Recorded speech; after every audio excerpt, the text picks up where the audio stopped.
introduce yourself. Oh, I'm Arlene Tyne, Allie's mommy. And I don't want to watch scary movies. And she's gonna react to the origin of SIRINHEAD. Ready? Okay. React.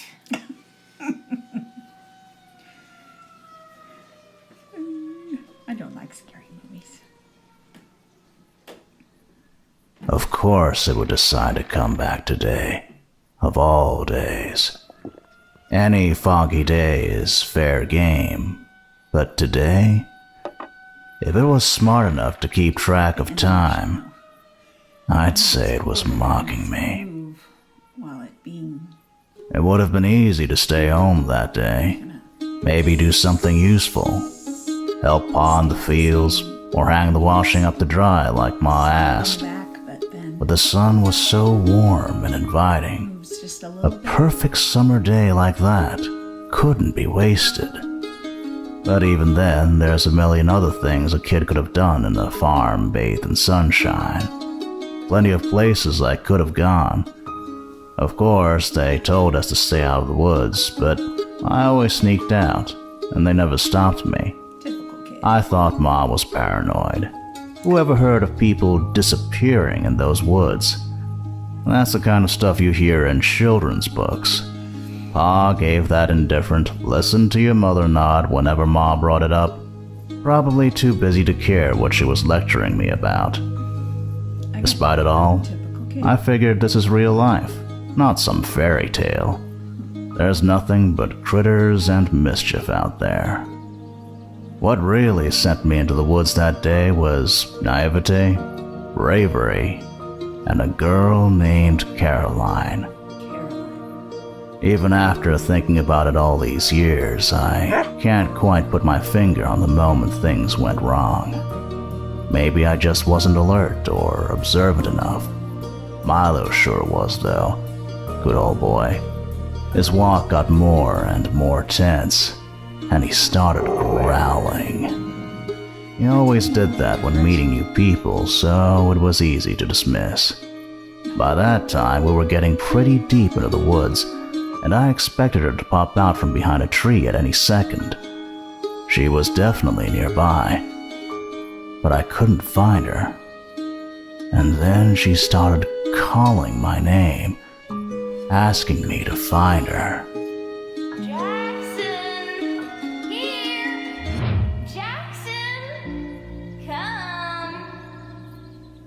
Her voice was muffled, staticky, or maybe she was just further away from the spot where we said we'd meet. She wasn't as familiar with the woods as I was, so I started to worry that she'd gotten lost, even though she didn't sound scared. I arrived at the meeting spot, an old stump that kind of looked like it had a face carved into it. A creepy face. The woods were darker, the trees much taller and more dense, and there seemed to be fewer creatures around. It was quiet. No bird calls or squirrels scurrying up and down the tree trunks. I called to her a few times, but she just kept calling for me to come. Milo was still on edge, and I was starting to feel tense too. That could have been when things went wrong. After a few minutes, I was worried that she had hurt herself and needed my help, so I went off in the direction of her voice, deeper into the woods. I called to her over and over, getting more concerned with every passing minute. The tree trunks were immense, and I can't say that the tales of people disappearing at the hands of a forest-dwelling monster didn't cross my mind. In my head, I was preparing a speech to recite for Caroline when I found her. Something about sending me on a wild goose chase through the woods and making me worry about her. She sounded like she was nearby, but something about her voice was freaking me out. I thought about turning back and calling it quits, but I felt like I was getting close. Then Milo started barking the loudest I'd ever heard him and darted back and forth around me. I panicked and backed up too quickly, tripping over a root and falling. A sharp pain shot up my leg. From the forest floor, I looked up at the canopy, and my jaw dropped. Standing at least 40 feet tall was the nastiest combination of man and machine I'd ever seen. Its arms and legs were so thin, I could see the outlines of veins and bones beneath the skin. There wasn't a bit of flesh on its torso either. It looked like a vacuum-sealed skeleton. But the creepiest part was its head, or lack of a head. Atop its neck were a pair of sirens facing in opposite directions. No eyes or ears, but it did have mouths inside those sirens.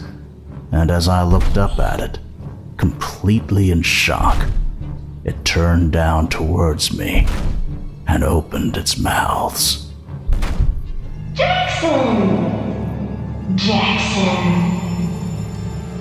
I scrambled to my feet and ran with all the strength I had.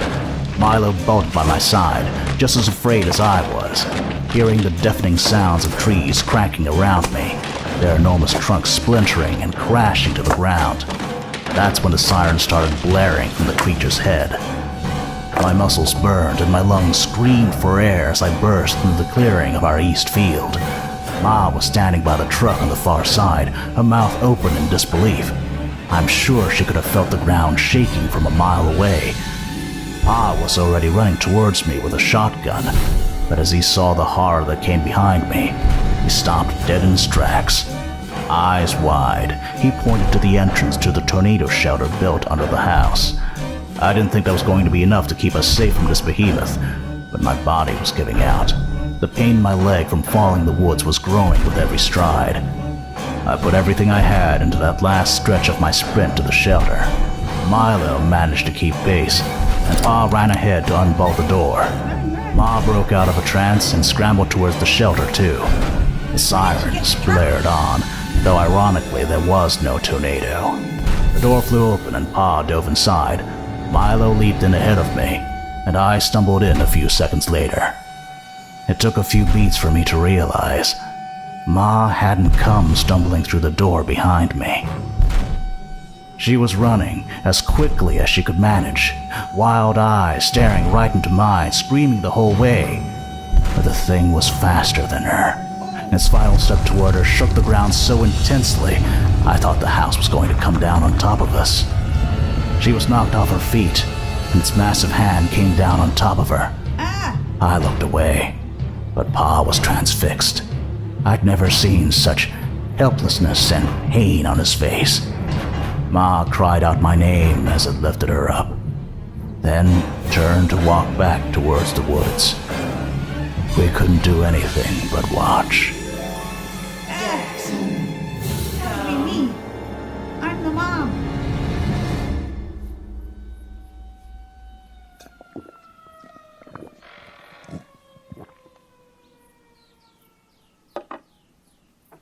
Milo, come on. We got an old score to settle. There hasn't been a day in my life I haven't thought about that morning. Thought about that thing. How it ruined our family, ruined our lives. I've mourned Ma every day, and never even knew what happened to her. How she might have died, whether it tortured her or not, or if it just kept her prisoner somewhere. I lost Pa that day too. He blamed me for the whole mess, started drinking, and eventually left. He left? All these years, it's been just you and me, Milo. And now we're going to finish this. Wherever you've been all these years, I'm sure you've only hurt people, taken others who were loved, torn families apart. I bet nobody's tried hunting you the way you hunt people, though. And I bet I'm one of the only ones who ever got away from you. You know what that means? I know you. and I've got nothing left to lose. I hope you're ready to meet your maker, SIRINHEAD. Jackson, come. You took my mother. You took Caroline. How many other voices have you stolen, freak?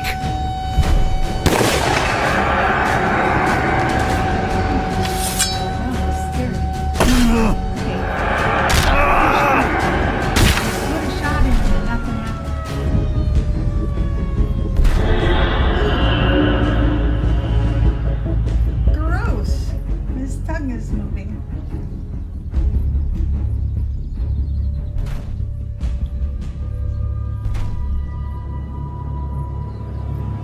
Poor Milo. Milo. Come, Milo. Oh. Gross. Creepy.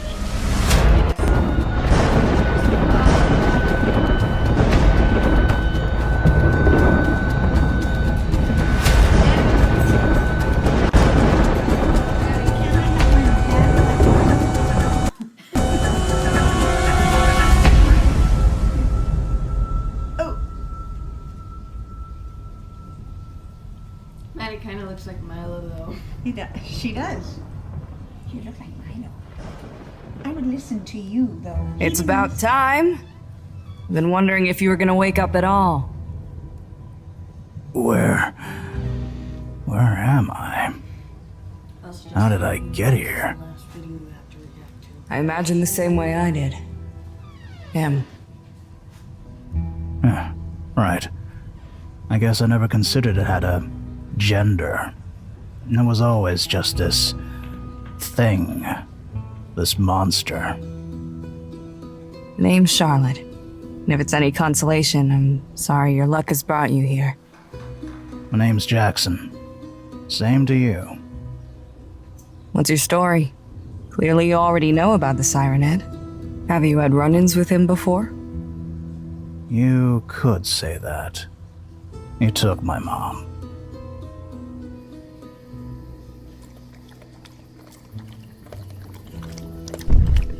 He's drinking from his foot. I'll admit I've never fully recovered. I mean, I went after the guy with just an axe and a shotgun. How nutty must I have been? Every night for years, when I laid my head down, it wasn't the swaying of the wheat or the chirp of the crickets I heard. Bones in there. It was the distorted, muffled voice of my mother speaking to me. It was SIRINHEAD. Wow. That all sounds really rough. I know you've probably heard it from everyone close to you, but it isn't your fault, Jackson. Oh, I know it isn't my fault. It's his. Now tell me, how did you find yourself down here? Mine might not be as tragic as yours, but it is complicated, to say the least. In my former life, I was a doctor. Well, at least I was training to be one. When it all began, I was simply a resident, under the tutelage of the master surgeon, Dr. Vincent Henderson. God, did I respect that man. There was no problem he couldn't fix, big or small. Man, if he wasn't set on fixing everything he could. Luckily, I felt the same way. I thought the two of us could change the world. I would have followed him to the end of the earth. Sometimes, it feels like I did. About 2 years into my residency, he became extremely focused on philanthropic aid. We started taking trips to hospitals in more impoverished areas, volunteering entire weekends at a time. He kept pushing me harder, saying that we needed to do more. It was our civic duty. I was constantly exhausted. I couldn't catch a break. If it was anybody else, I would have given up and found a new surgeon to study under, but he was so inspiring. I pushed through so much exhaustion and pain for him and for the people we were helping. Invariably, there were patients that we could do nothing for. Either we were too late or they were too sick. And over time, I started to become accustomed to death, as most doctors do. But Vincent took it hard every single time. He said it felt like he personally failed them. One night, we were closing up his practice, and he pulled a bottle of gin out of his desk drawer. Told me I could stay for a drink if I'd like. And of course I did. As the night went on, he got more and more distraught, going on his usual tirade, berating himself for not doing enough. He said that every patient who died in his care was a life that he'd wasted. See, that stuck out to me. He never said that before. So I tried consoling him, saying that it wasn't up to him what they did with their lives. Then he looked at me intensely and said, "Maybe not, but there is something we can do with their deaths." He had me follow him into an exam room at the back of the practice, pushed a floor-to-ceiling storage cabinet aside to reveal a metal door that I'd never seen before. Milo! Hey, Milo! Where are you, boy?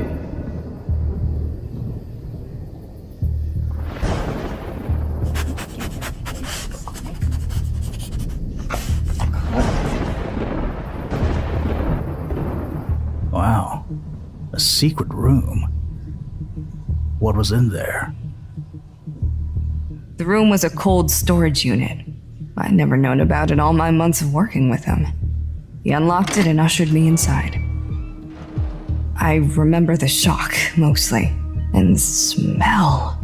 There were 4 bodies laying on metal exam tables covered in thin white sheets. Panic started to rise, and every muscle in my body was ready to run, but a certain curiosity held me back. He walked to the first body and looked at me before lifting the sheet. It was a Caucasian male, about 40, bloated and extremely pale. His skull had been opened and sewn shut again, and there were pins sticking into his scalp. There was a speaker in his mouth, stretching his lips abnormally wide. The second body Vincent uncovered was a Middle Eastern female, no older than 30, who I could tell had been beautiful before she was hacked up.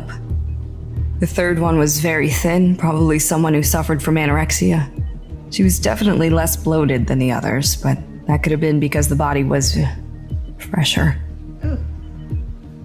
At this point, my mind was spinning and it felt hard to breathe. Vincent barely showed any emotion at all, probably just trying to gauge my reaction.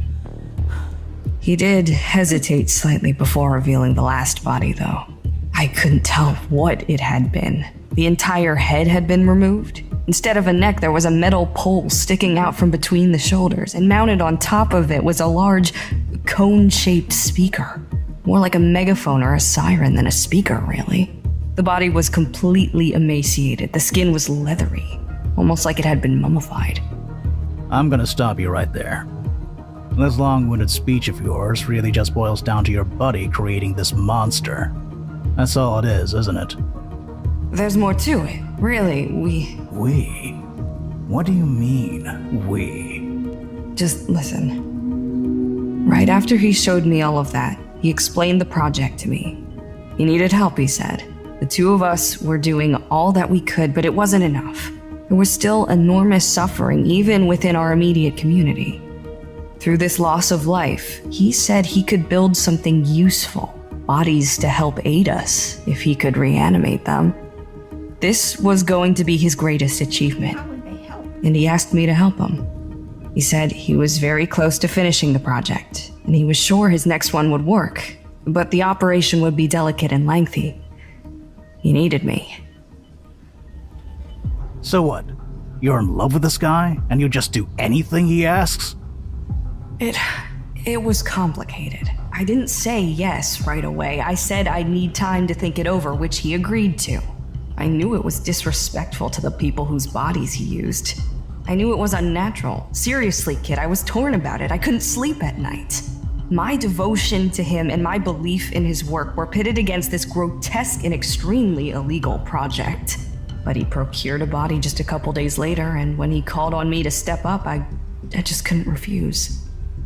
Procured a body? Jesus, did you never ask where he got them from? Of course I did. I had a lot of questions. So many that I thought he would accuse me of prying and throw me out of his office, or worse. But he was always patient and answered every question with the same calm logic he used that first night. The bodies were from a colleague of his. With the number of people that he helped, he'd won a ridiculous amount of favors and trust in the community. And why the speakers? Oh, the muscles used to create speech are much harder to control than muscles in your arms or legs. These things didn't need to talk much, but if they were going to interact with our patients, they need to speak a little. So the speakers were easier than trying to get their mouths to work. Well, we only accomplished that once. On him. I wasn't even in the room for that part. He asked me to step out, but the rest of the operation was grueling. Prepping the body took nearly 20 hours, and then we had to remove the head, attach the sirens, string wires around, graft muscle onto metal, cover the really gross-looking parts with extra skin. It felt more like an installation than an operation in some ways. We pumped that body full of steroids, had it attached to huge monitors, used electric charges. It was so experimental. I had no idea how he came up with these techniques, if you could even call them that. So I was right. You made it. Sure, we both did. I felt conflicted the entire time, but once the thing came to life, you have to understand, I thought this would only lead to good things, less suffering. I was proud to some extent. At first it seemed to go really well. We would give it simple commands and it would listen. We just kept him in his office doing little tasks under supervision. Then, I think, Vincent went back and worked on him a little more without me. He started growing. And by all laws of logic, that shouldn't have happened. He wasn't truly, really alive. At least at first. He became more violent and hard to control, and one day he just broke through the wall of the office and ran off. We tracked him down to this wooded area, and it wasn't hard. He created this path of destruction wherever he went. It wasn't anything like he does now, though. He was only about 10 feet tall at the time. When we found him, he was blundering around in circles and spouting nonsense from his sirens. He seemed confused, honestly. It was all just radio static and the occasional word jumble. Vincent and I tried to talk to him, but he either didn't understand us anymore or didn't care what we were saying. Eventually, Vincent decided he was a lost cause and wanted to try again with a sixth body. But by that point, I was thoroughly horrified at what our creation had become. I told him I was out. I couldn't continue the project anymore. And I've spent all my years since then tracking SIRINHEAD, trying to figure out how to undo my mistake. Milo, there you are. Good boy, Milo.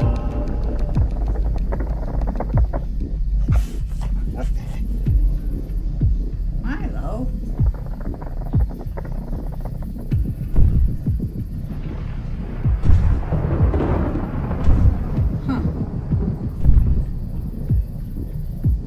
Do you have any idea what grief you've brought people? I lost my whole family because of this thing. Who knows what it's done to other people in the 12 years since then? You think I haven't thought about that? I've spent my whole life trying to make up for what I did. How could you create something you had no control over? But we did! I don't know what Vincent did to it after that first operation. That's what made us lose control. It sounds like you're trying to tell yourself you're not to blame. Like you weren't responsible for everything it's done. No, that's not true at all.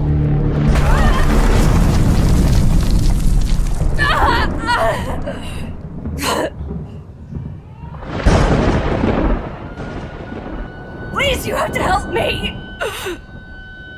I don't think so. You killed my mother. Ay, ay, ay.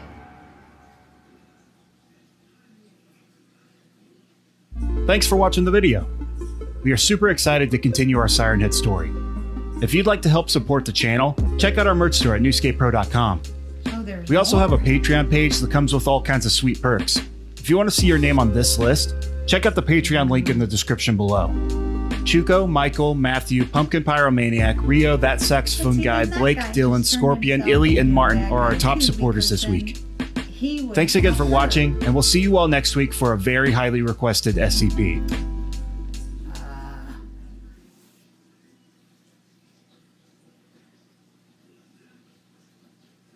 That's it.